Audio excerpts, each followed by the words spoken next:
работает на дороге.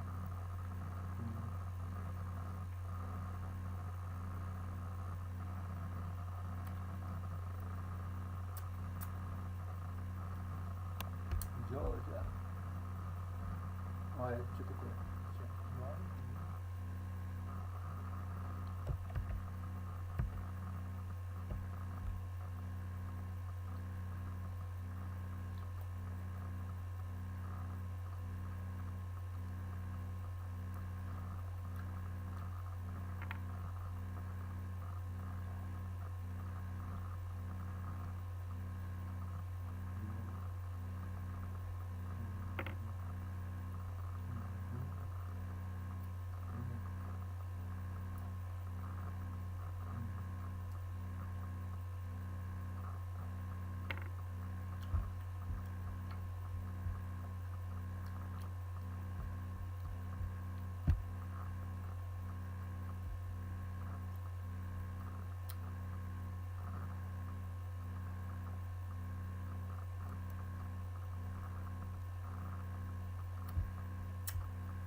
Исправил ты ему смс дальше.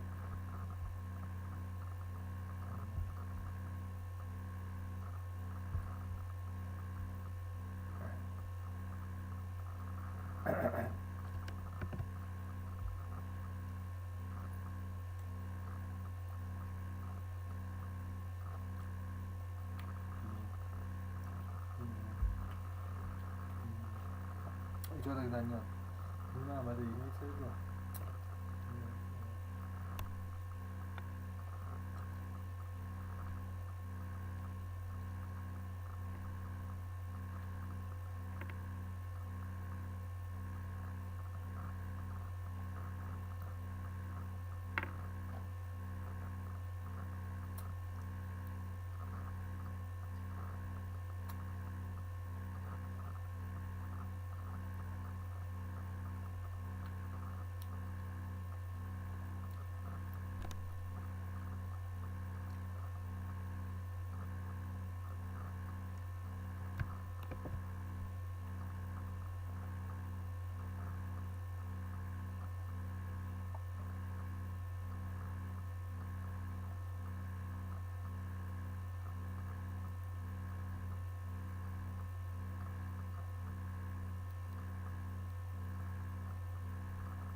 Thanks for checking out GuitarTricks.com recently.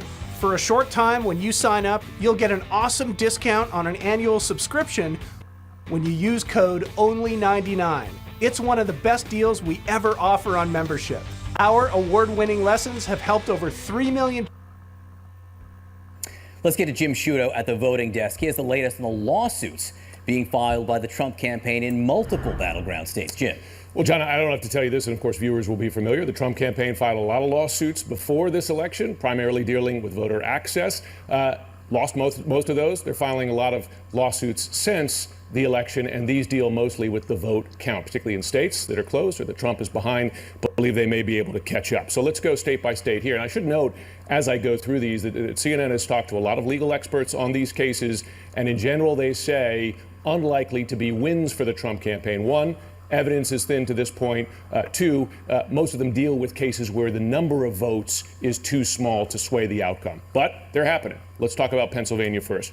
The lawsuits here focusing on, you may remember, just before the election, law passed in Pennsylvania allowed votes that arrive up to 3 days after Election Day to be counted, mail-in votes. That was challenged before. Supreme Court let that law stand, but conservative justices left the door open to, well, the possibility of perhaps some of those quote-unquote late arriving ballots are enough to turn the election. Could there be some questions here? A possibility. So big question in Pennsylvania on that is, what is the margin? What is the number of those that arrive after Election Day? That's the lawsuit in Pennsylvania right now. Let's look at Michigan. Here, the Trump campaign has filed a lawsuit asking to halt the counting of votes statewide. Why?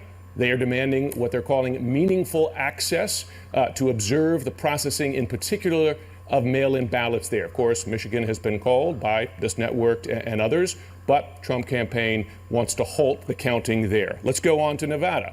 This state has not been called yet, and we may be getting more data there later today.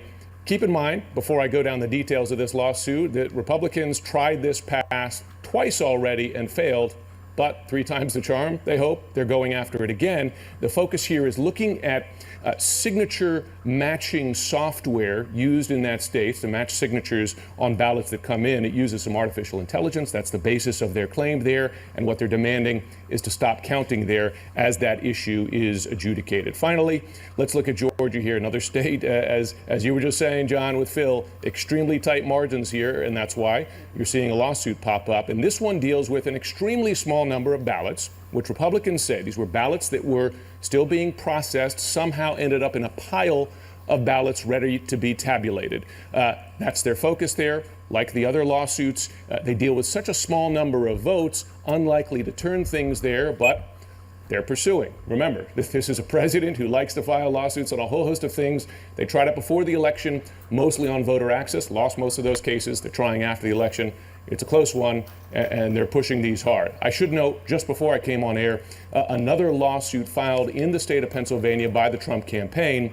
This one deals with 2 issues, the issue of poll watchers there and voter ID laws. The Trump campaign claiming in this lawsuit that there was an attempt here, in their words, to disenfranchise Republican voters. So add that to the bin of lawsuits in the state of Pennsylvania there. Again, big picture, we expected these lawsuits to happen. The legal experts CNN has been talking to say evidence thin, number of votes too small to affect the outcome, but there are lots of them here. And as we've watched in the last several months, sometimes the courts can surprise. John, we'll keep on top of it. Jim Sciutto, terrific work. One point you made that I think is worth repeating. The margins matter here. Mm-hmm. If you're dealing with tens of thousands of votes in the margin there, lawsuits almost never make any kind of difference. So that's what we're watching in several states. Michigan, by the way, is a 100,000 vote difference right now for Donald Trump and Joe Biden. Joe Biden in the lead there, so unlikely any lawsuit would make a difference there. Jim, thank you. Let's go over to Allison Camerata now here in New York.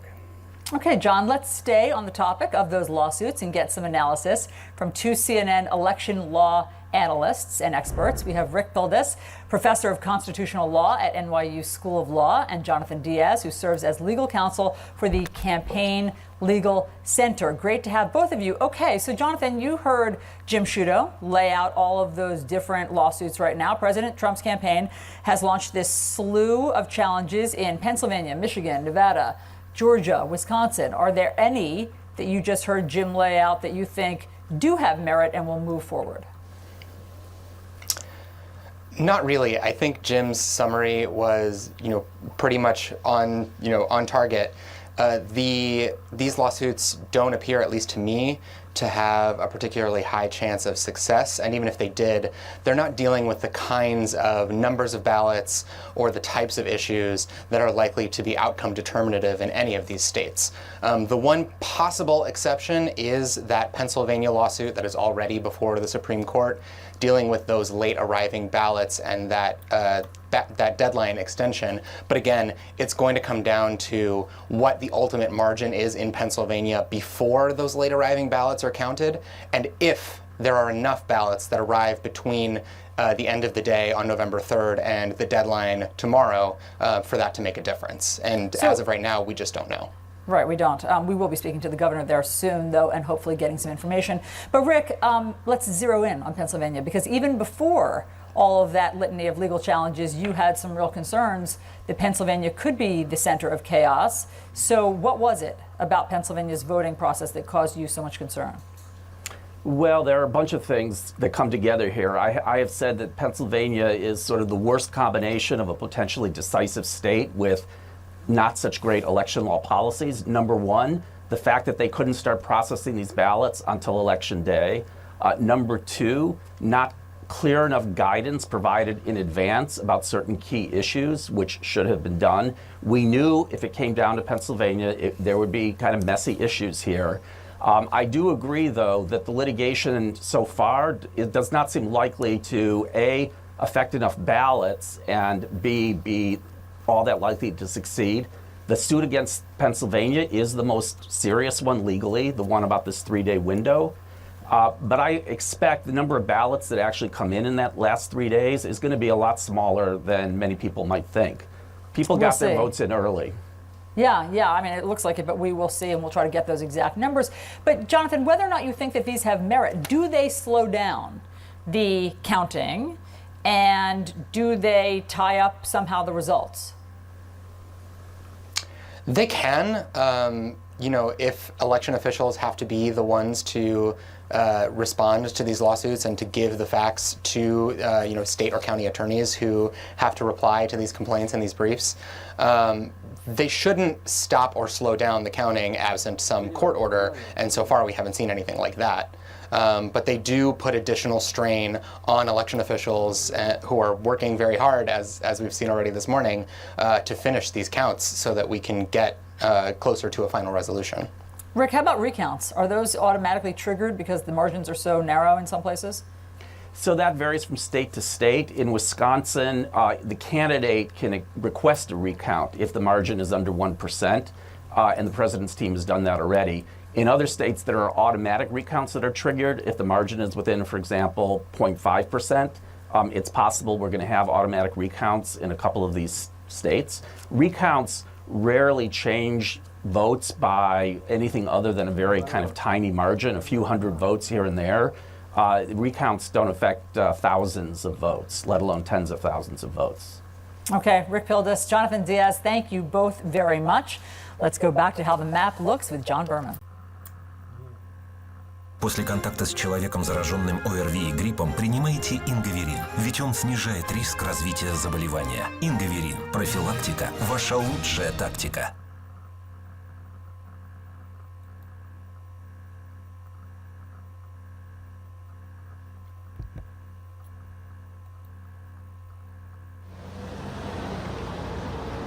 Aux États-Unis, les démocrates gardent le contrôle de la Chambre des représentants, mais les chances d'un changement en bleu du Sénat s'amenuisent après la réélection de plusieurs sénateurs républicains.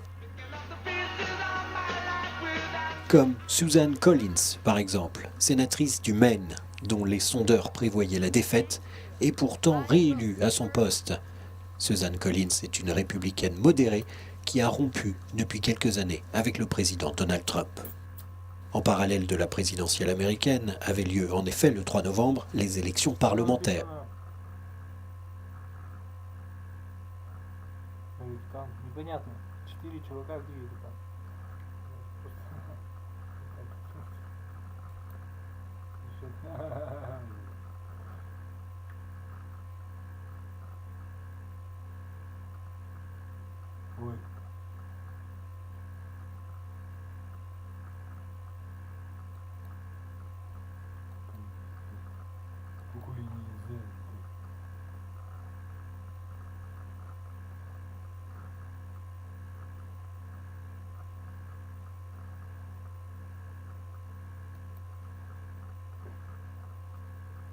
This fall, we're right there with you.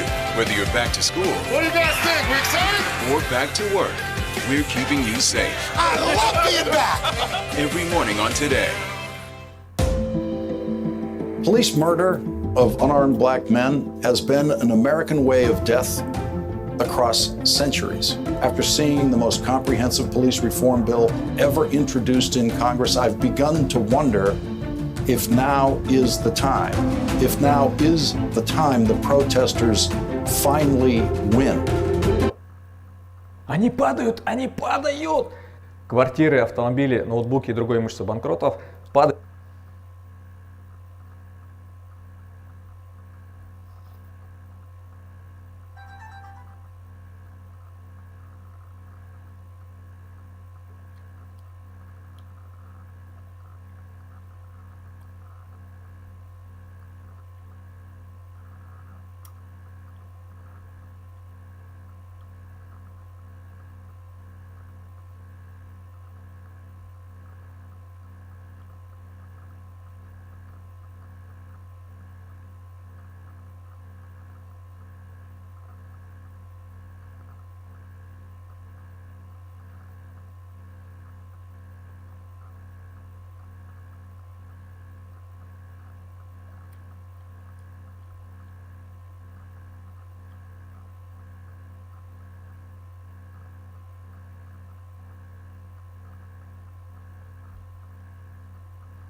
А, я врун. Врун ты просто все, он говорит, где?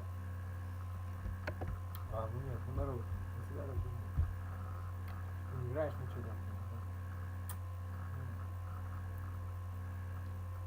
Ты не ешь ничего.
вот это он говорил о тебе говорил.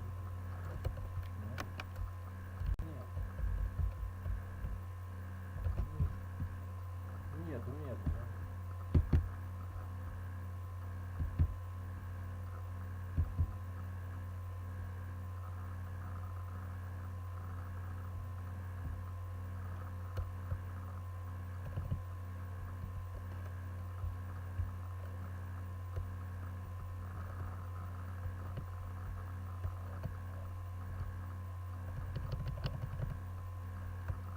Да чё ты?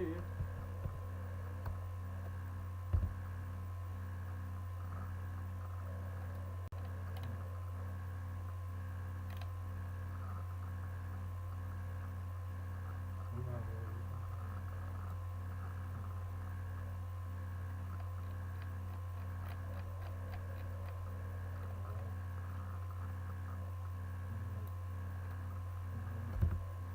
Да. Нет,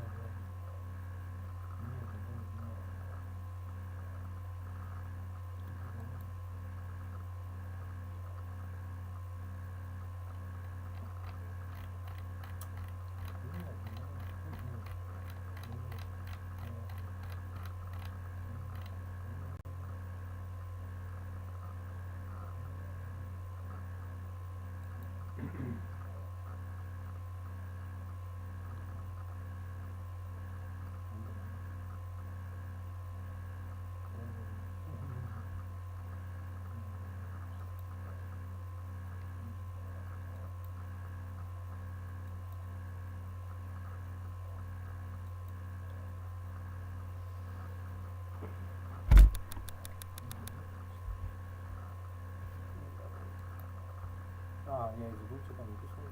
Я помню, надо было.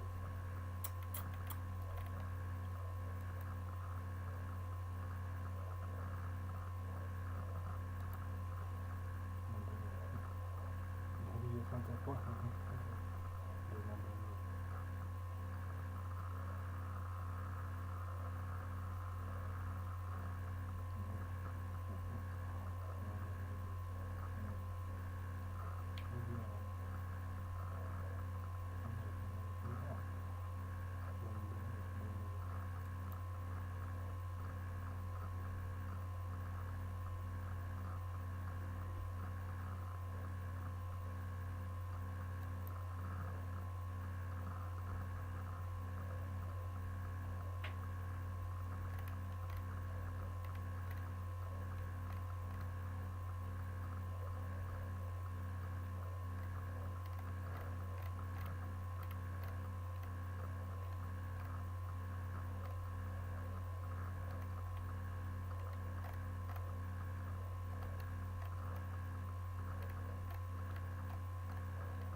Aux États-Unis, les démocrates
Ты что, блин?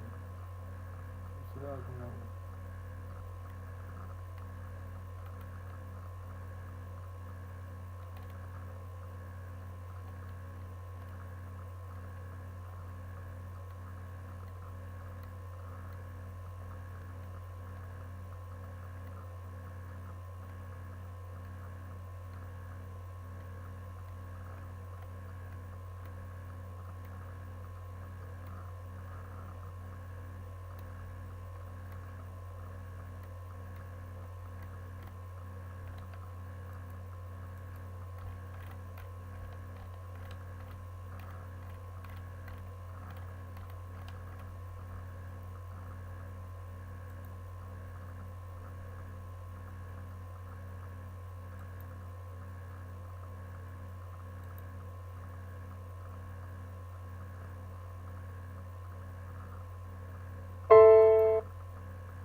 Stop the count, which you would think he would not want in Arizona because he...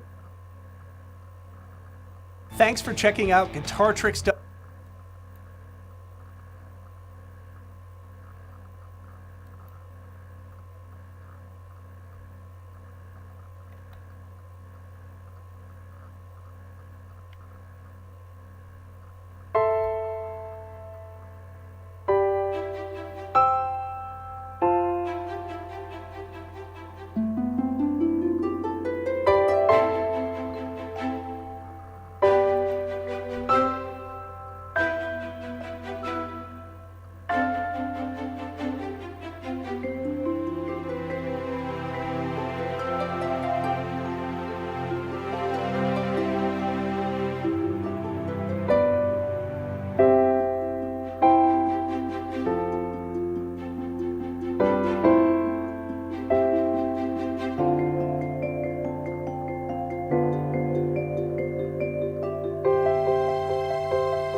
So first to Pennsylvania. Let's go right there. Joe Biden has cut it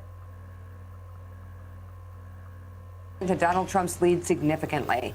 Around this time yesterday, Trump led by some 700,000 votes. Now with 89% of the expected vote in, Trump now leads by just over 164,000 votes, with a lot of mail-in ballots still being counted. We could look specifically at Philadelphia County, home to a lot of Biden voters. He currently leads by 60%, and we are still waiting for more than 244,000 votes from Philadelphia County. Biden is currently at 79%. Hillary Clinton won Philadelphia County with 82% in 2016. We're also waiting for about 80,000 votes from Allegheny County, where Pittsburgh is located. Biden currently leads by 19 percentage points in that county. And over in Bucks County, the state's fourth most populated county, where unemployment rates and deaths per capita linked to COVID are some of the highest in the country. Trump currently leads by just over 3,200 votes, with 58,000 votes still expected. Trump lost Bucks County by less than 1 percentage point back in 2016. And while we're talking about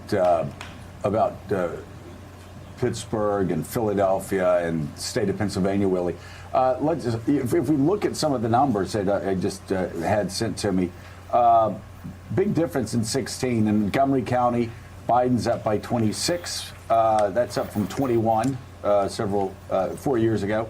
In Chester, he's up by 17. That's up for Hillary Clinton's 9%. Delaware by 23. That's also up.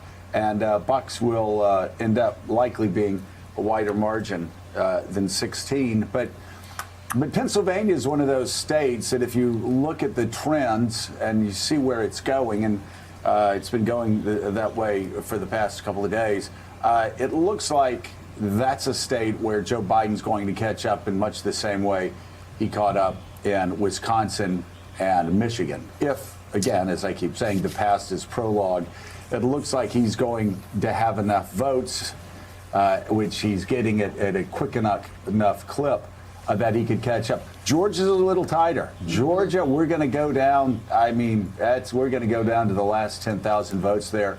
Biden can catch up there. Most likely will get very close, if not go ahead by 10,000 votes. But then you look at Arizona. That's actually going in an opposite direction.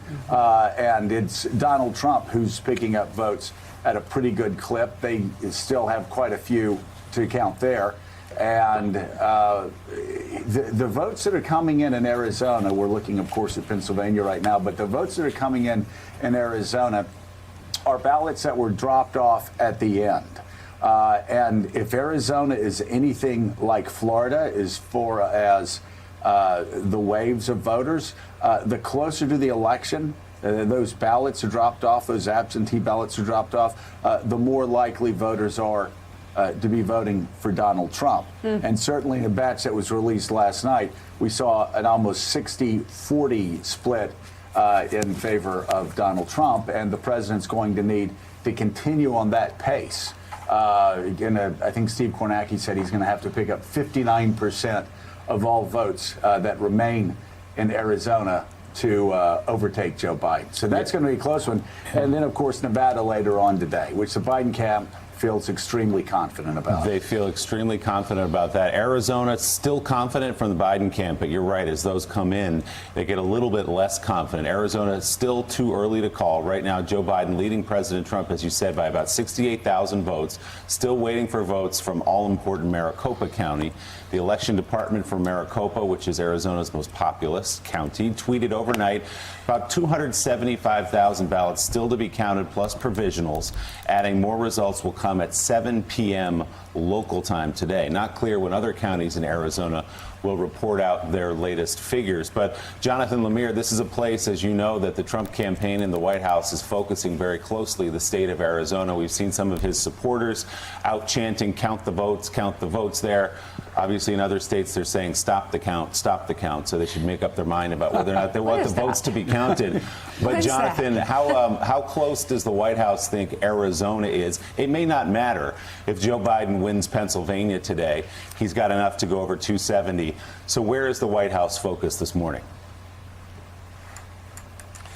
The White House's focus is sort of in the closing days of the campaign is pretty scattershot, so a lot of places at once. But you certainly hit the two states that they're most zeroed in on right now. Arizona to start, and we should note the Associated Press and Fox News have already called Arizona for Joe Biden, and that's something that has enraged the Trump campaign. They've spoken publicly about it. We've reported that the night on election night when Arizona first went, was Fox News made that first call, that sent a chill through the president's watch party in the East Room of the White House. That is one, as you said, that they believe that they can pick up the number of votes needed to flip it, and certainly it's where they're trying to contest this election right now. They feel that they have the ability to change this even as the votes come in from Maricopa County. But it should be noted, there's been also a lot of second guessing in Trump world about Arizona. That's a state that loomed for a while now as a problem. And some members of the campaign, including Brad Parscale, who of course was demoted over the summer, back in the early days of 2020, suggested the president needed to spend more time there. They saw some early warning signs there, and the president was reluctant to do so, in part because he didn't like traveling out west. He is so reluctant to spend any nights away from his own bed that he didn't want to be out there, which would require an overnight stay. The other focus is Pennsylvania, and the math here is obvious. They feel they need Arizona and Pennsylvania in order to keep any sort of feasible legal challenge going, to show that they still have a possible path to 270. Pennsylvania, their campaign manager Bill Stepien declared victory in Pennsylvania. On a conference call with reporters, he declared victory. We all know that's not how this works. Thanks for checking out MSNBC on YouTube, and make sure you subscribe to stay up to date on the day's biggest stories, and you can click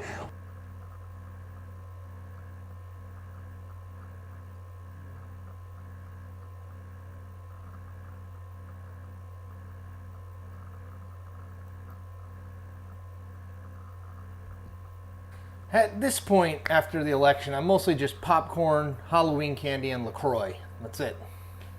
Whether President Donald Trump ultimately wins or loses a second term, Tuesday's election proves something beyond the shadow of a doubt. He has effectively broken modern politics. Or to put an even finer point on it, Trump has exposed that the ways we poll, analyze, and predict election outcomes have deep flaws. Heading into Election Day, every shred of available evidence suggested that Trump was likely to lose, and lose convincingly, to former Vice President Joe Biden.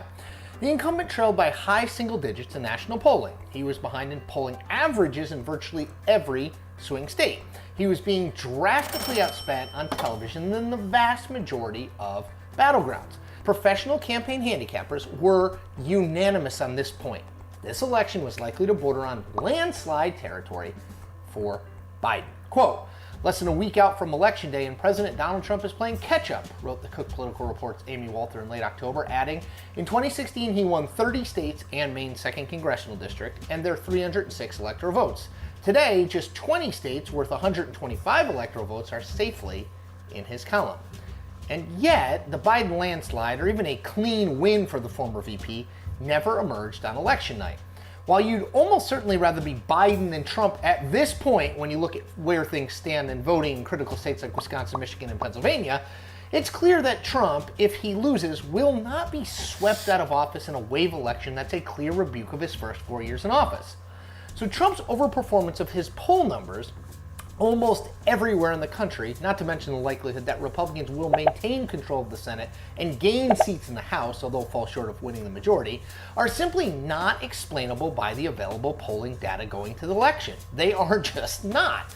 And this isn't the first time we've seen this happen. In 2016, most polling, not to mention the professional handicapping types, suggested that Hillary Clinton was on her way to a comfortable, if not crushing, victory. That obviously didn't happen. So one miss is a potential anomaly, a glitch in the matrix. 2 straight presidential elections in which Trump overperformed pre-election polls and the expectations of the professional political class, and his party did the same thing down ballot, proves that there are systemic issues with the way we poll and cover elections, or at least elections that involve Donald John Trump. So what are those problems, you ask? Okay, here we go. First, polling seems to have again proven inadequate in accurately reflecting Donald Trump's voting coalition. In virtually every swing state, including those that he wound up losing, polling underestimated Donald Trump's final vote share. Now, whether that's a function of the so-called shy Trump voter phenomenon, people who back Trump but don't want to tell that to pollsters, or some other more technical issue about how people who back vote share. Now, whether that's a function of the so-called shy Trump voter phenomenon, people who back Trump but don't want to tell that to pollsters, or some other more technical issue about how polling samples are put together and how well they reflect the actual political realities in the country, well, that remains to be seen. But what's extremely clear is that political polling has some very real issues that need to be addressed. And it's not just polling. Other traditional metrics that are used by political prognosticators like me are also failing or have already failed. Take money raised and spent, particularly on TV ads in a presidential race. It may no longer be an indicator of much of anything. Biden drastically outspent Trump, just as Clinton drastically outspent Trump in 2016, and yet the race in both instances was far tighter than the spending numbers would have led you to believe. It's possible then that given the wall-to-wall coverage of the presidential candidates by cable TV and all sorts of other media outlets, and the mass... Да, тоже, мне тоже было интересно. Столько... Ладно, не важно.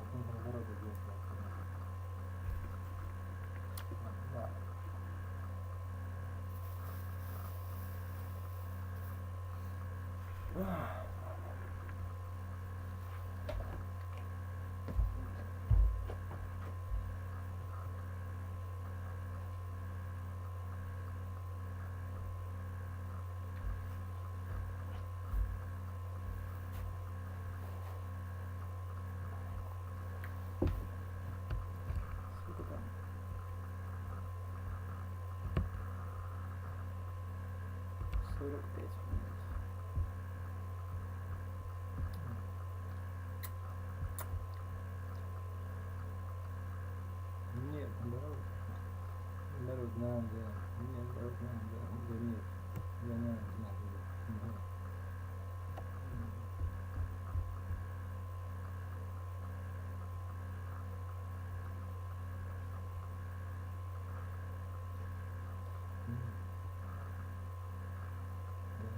А, не, почему?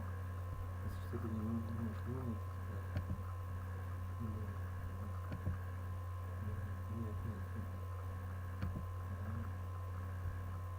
Ну, да. А, ну типа это его. А, ну нет, на работу тебя не берут никто, не берут тебя на работу из-за меня, из-за тебя на работу не берут никого. А, ну нет, наоборот, нет. Из-за меня на работу, что я не понимаю? Что на работу надо идти? Ну нет.